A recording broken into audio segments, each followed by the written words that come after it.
of Christian weight loss. I don't know, maybe we'll start saying that about every video. This week's edition of today we want to share with you 5 things that we quit doing when we were in weight loss mode. Now, it's been a little while since we've lost the weight. So we're in maintenance mode. Yeah. But that doesn't mean we don't eat healthy. And it doesn't mean we don't watch what we're doing. And I think it's fair to say that we have maintained the weight loss, which is a big deal, right? Because if you are anything like every other woman on the earth, you've probably lost the weight and gained it all back. Like that yo-yo, up and down like a roller coaster. Yeah. No one wants to do that. It's the opposite of what we want. And so today we're going to share with you the 5 things that we quit doing. Really, in essence, what we want to share before we share those 5 points is that this is about building sustainable habits, which is why we've been able to maintain the weight loss. I lost 150 pounds. And I lost 20. Yeah, and so it doesn't matter how much weight you have to lose. I lost that between 2 separate pregnancies, 85 pounds with the first one, 65 with the second. And I've always been into health and fitness. I too had my own weight loss journey after children, just like Casey did, where I lost 65 pounds. And, I'm going to say I did it in a sustainable way. I think that the whole point of that is we don't like fad diets. Yeah. They don't work because you go into them dreading it. You go into them just, when is this going to end? And you can't be done. Exactly. So today, like Casey said, we have a couple of things to tell you. And the final point you want to wait and listen for. Well, except I was just going to say this one. Oh, okay, because we're flipping our points around here, the 1 to 5, because we have as our 5th point, which is actually one we've already been talking about, so we'll call it our first point that we stopped doing, is we stopped the fad diets. That's actually the first thing that we did when we started talking weight loss, when we came up with our 10-day WeighDown plan, when we felt like God was calling us to all of this. Is we stopped the fad diets. That's right. In fact, let's tell them a little bit about, not a lot, a little bit about your story, because you can go and watch that. Casey has videos where we share her whole story, where she shares, where I share my story. There's so many videos on this channel. All you have to do is search any topic that you want. But, let's tell them a little bit, because Casey came to me in tears, and she said, you have to help me. And because I was into health and fitness, I had already facilitated many weight loss like classes and programs. She used to own a gym for women. Yeah. And so I understand what that's like, and I understand the journey, and I understand how long and hard it is. I was an encourager, so I could keep encouraging those women as they would come to my gym. But now Casey came to me and said, I have to do something that's sustainable. I can't do another fad diet because they do not work. Well, and not only that, but at that point in my life, I remember I had like a 6-month-old baby who was not sleeping, and my life was feeling so challenging because I was literally getting 45 minutes of sleep at a time or less, because it would take me time to fall asleep again, and she was awake every 45 minutes. And then if she was finally sleeping, the doctors told her to wake her up because she wasn't really thriving as a newborn. Yeah, she was not gaining weight. And so it was it's already a stressful time, even if everything's going well, just the adjustment into having a baby the first time, right? And so I remember feeling so bad about myself, like just so bad. I didn't want to go out. I didn't want people to see me because I just felt fat and ugly, to be really honest. And so I came to Ruth, knowing that I could not handle the thought of hating everything else about my life because I was on another fad diet where I could never eat bread again, or never eat chocolate again, or never, right? Like, it was already hard enough. Yeah, when your life is already so hard, it's already hard enough. Yeah. You don't want to add another hard. No. And so I was like, how can I lose this weight in a way where I can still enjoy my life, where I can still love to get up every morning, and where I can still like the food that I'm eating, where I can still go out for a meal to a restaurant and not feel like I'm in prison. Yeah, exactly. in food jail, right? Yeah. And so we put our heads together at that point, and really we say God gave us this incredible plan, and we've called it the 10-day WeighDown Plan. The link's in the description below if you want to go check it out. The page that's linked there has a lot more information about it. And the foundation of that plan was building a healthy new lifestyle. And it actually was really incorporating all of the 5 points that we're going to talk about today, the 5 things that we quit doing. And the first one is that we stopped the fad diets, because the habits that you make to lose the weight have to be the habits that you maintain in order to maintain the weight loss, right? Like logically that makes sense. But when we think about trying to lose weight, right away our brains go to the shiny new thing, the keto or the Whole30 or the, whatever's the cabbage thing. Right, and whatever's the trendy thing that looks like it's going to give you the fast results that are easy and painless and but weight loss is not easy and painless. No. And if anybody tries to tell you that a healthy, sustainable way to lose weight is easy and painless, they're lying to you.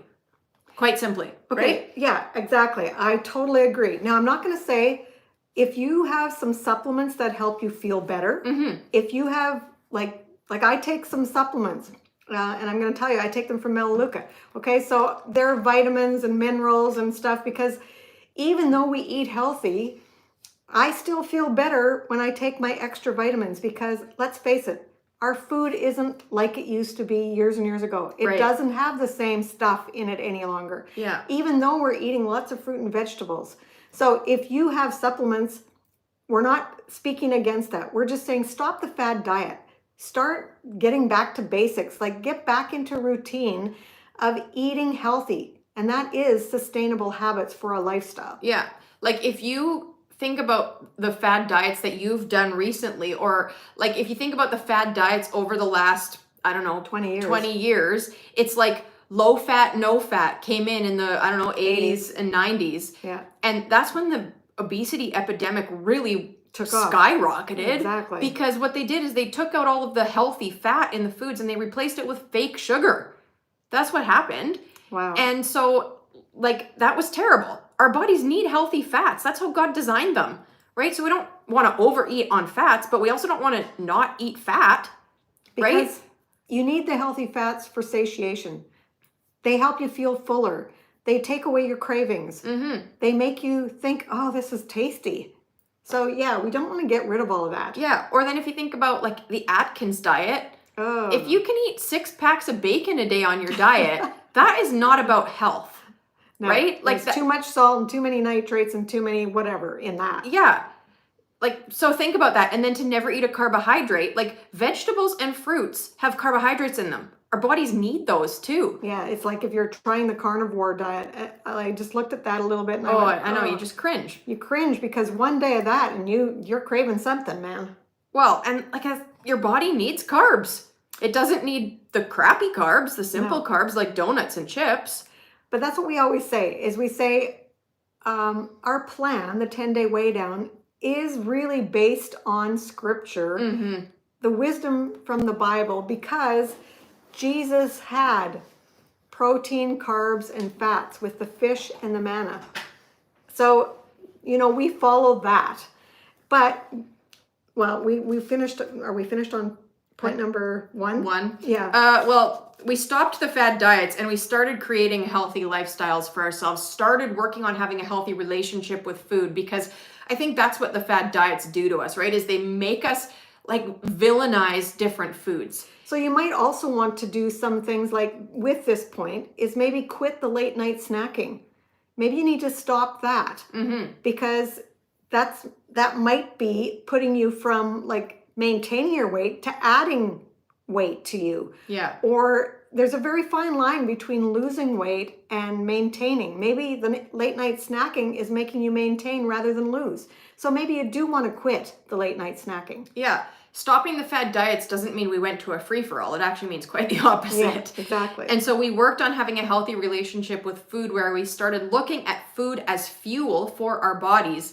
And really that changes the whole perspective, right? If you think about your body needing fuel to run and work well, and that's what food does for us, well, you don't want to overfill your body, just like you don't overfill your car at the gas station. You also don't let it run on empty, because it's going to stop working. Yeah, you won't be able to do anything if you don't have the fuel to keep going. Yeah. And I think that's where our verse comes in for today, is to treat our bodies like a temple, because our bodies need that healthy fuel. They need I'm going to say the premium fuel.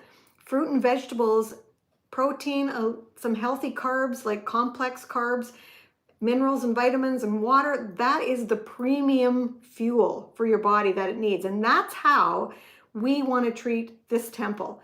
So our verse today is the one that we all love. It's 1 Corinthians 16, 19, and 20. And here it is. Do you not know that your bodies are temples of the Holy Spirit who is in you, whom you have received from God? You are not your own. You were bought at a price. Therefore, honor God with your bodies. So in honoring God with our bodies, we need to stop and think about what we're putting into this body. Which is a really good segue into our second thing that we quit doing, which is, I'm going to say quit, but we didn't like full on quit, like never, okay? We cut the sugar. Right? And that doesn't mean that we never eat sugar again. I feel like I have poodle ears with my hair today. We're not saying you're never going to have sugar again. What we are saying is that the amount of sugar that 99% of people in North America are consuming today is like 5 to 6 times the amount your body should be having per day, every day. So quit the sugar. Yeah. That is really what we're saying. Yeah. Because quitting sugar in today's world would still mean having a little bit of sugar, because there's sugar in almost everything. Yeah. So like if you think about a day for yourself, how many sugary beverages are you having? Like if you drink one soda, one pop, that's a lot of sugar. That's too much that your body needs for one day. Yeah, let in alone one drink. Week. I know. And a lot of people drink multiple sodas per day. Then we think about the sugary coffees, or if you're having an iced cappuccino or a frappuccino or a vanilla latte or any of those things, they are crazy laden with sugar. Like it's disgusting when you actually think about how much sugar's in them. I know. And you might be saying, oh, Ruth and Casey, I don't do that. I do the sugar-free, vanilla syrup. I do the sugar-free caramel. Guess what? It still spikes your insulin. Sugar-free still spikes your insulin. And your doctor may have told you, especially if you're a diabetic, oh, go do the sugar-free stuff. Do the sugar-free stuff. You know what? I'm going to say once in a while, go ahead and do that. And I don't even know if that's worth saying, but we know that we're not going to cut it all out. But just remember that it's still giving your body this sugar spike. And I learned that many years ago in a course that I took. And so it's a nutrition course. I know that it affects your body. It can still make you crave the sugar, and it's a chemical because it's not real. Yeah, exactly. So we've got to start thinking about that. Like, so in your beverages alone, then think about like you go and put a pile of ketchup on your plate. Well, you might as well just pour some sugar over your food because that's what it is. And you might just think, oh, that's just a condiment. No, it's packed with sugar. Yeah, or barbecue sauce, or right? Pickles. Like people think pickles are just a great, addition to a meal. And I'm going to say if they're a sour pickle, a sour dill pickle, sure, go for it. But check to see if they're sweet, because if they're laden with sugar, that is what you need to quit. Yeah, exactly. Like we've got to start watching and monitoring the amount of sugar that we are consuming if we want to lose weight. And again, that's not to say you're never going to have the thing again, but this is one distinction that like one of my good friends and I, we often talk about. It's like, if I'm going to choose to go like have a treat, right? Like if I'm going to go have ice cream, great. I'm going to go have that ice cream and enjoy that ice cream. I want to be intentional about when I eat sugar, right? I don't want to like have all of this sneaky sugar that takes up my sugar content for the day and things that I don't even know I'm consuming it in. So we've got to start watching. Like if you're going to have the sugar, you might as well have it in like an ice cream that you actually go like, oh, I just had ice cream and it was so good. Yeah. Right? That's right. Not in ketchup and a pop and all these things, or yogurt. Oh my goodness, yogurt. I just watched something the other day about yogurt. Most yogurts have more sugar content than ice cream. So people think they're doing healthy for themselves. And they're not. And so you got to start checking the labels. Yeah. So cut the sugar. Read the labels. So yeah, the third thing that we quit doing. We quit overeating. Uh-oh. And that means what we have to do is portion control. Overeating makes you really feel stuffed and bloated and you don't feel good afterwards anyway. Why do we do it? I'm going to say, well, because we can convince ourselves that it's so tasty and I'm never going to get to eat this again. I know. But guess what? You can have it tomorrow again if you want it again. But it's so weird how we do that, eating, isn't it? Like one more bite just so that we can have that taste, only to make ourselves feel like total crap. Like I hate the feeling of being overfull. Like I hate it so much. Like if you just think about Christmas dinner, oh, so many people just go, oh, I gotta lay down on the couch, and it's not just the turkey. It's not just that. Whatever it is. Yeah, the tryptophan, something. I don't know what it is, but yeah. It's not just that making you feel tired. No, it's the overeating. It's the stuffing and the gravy and everything that just adds to making you feel bloated. Yeah. You can't move. Whereas... And then you get acid reflux, and then your stomach hurts, and then you... like it. And then you got to take Tums, and then you're going to go and eat some more. Yeah, and then it's time for pie. Like, it just is not my thing. We need to stop that, right? Yeah. Okay, so let's stop binging. Let's stop that. Well, that's our third one. Okay. Fourth one. So stop overeating. And then we started portion controlling, right? Yep. And managing how much we're eating at any given time. Because even on the healthy food, you can overeat, right? It's very easy to overeat for me, even rice cakes and peanut butter, because I love it. But that's something, I know I have to watch, even in maintenance mode. You still have to watch, even if you think it's healthy. Yeah, there's certain things that are kind of hard to overeat on, like broccoli or, like things like that. Yeah, we don't generally have to watch out for those things too much, but like brown rice, it's easy to take too much brown rice, right? Like we can still overeat on those good healthy things, so we have to manage how much portion size we're taking. Okay, so point number 4 is to stop binging. Yeah, and start using moderation. Yeah. So that's a different point. when we were coming up with the content for this, we had called it 5 things to quit, or that we quit when we were losing weight. And then we had all these things that we were doing. So we had to revise it and say we were stopping this to start this. So we were stopping binging. Yeah, but even in binging, this could mean maybe you're binging at the gym. Maybe you think, oh, I got to do another hour on the treadmill. I got to do an hour of reps. I got to do an hour of this. And it's so overwhelming and you have no time. Everything needs to be done in moderation, even exercise. Yeah, and binging could also mean that you need to stop binging your favorite TV show and get off the couch and do some exercise. Or it might mean you need to get off the couch and prep some healthy food, right? Like binging is never a great thing for us. No. Is there anything that's good to binge on? No, I don't think so. No, there isn't. I was going to say, well, maybe binging on cleaning is good, but I got to say... Maybe binging on the Bible, I don't know. Well, yeah, that might be, but then you might be, if you're binging on it, you might be neglecting your family or whatever. Yeah. But even binging on cleaning, I had a friend who did that, and it became, she was obsessive about it, and then it wasn't healthy, and her mental health went down. Well, yeah, like if you think about mental health and the tipping point, all the good things, if we take them too far, are not good things anymore. So don't binge. Yeah. Just quit the binging, and that's easy to say. It's easy to say, but if you are a binger, we know it's not that easy. Yeah. So we understand that. But we also know that when you surrender the journey, God can get you through that. Yes. And we have to learn how to put safeguards in our way.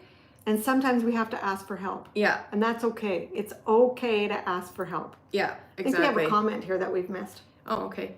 I get it. I started eating only saturated animal fat and protein, and my weight dropped significantly and my life turned around. Woohoo! Yeah. Way to go. I know. It's amazing what happens when we are able to lose the weight that we want to lose. In terms of how we feel physically, how we feel like confidence-wise, how we are able to have the energy to get out and do the things that we're called to do. And then we have more resilience. Our mental wellness is better. Everything gets better. Mm-hmm. Because food plays a big role in how we feel mentally, physically, spiritually, socially, relationally. Yeah, in every way. Yeah. So it's all about, we often say, like we have to choose our hard. Because it's hard to lose weight, it's hard to be different, it's hard to say no to the junk food, but it's also hard to stay stuck and overweight and not liking yourself. That's right. Which leads us into our 5th thing that we stopped, and then we'll recap them for you because this has been a little bit like...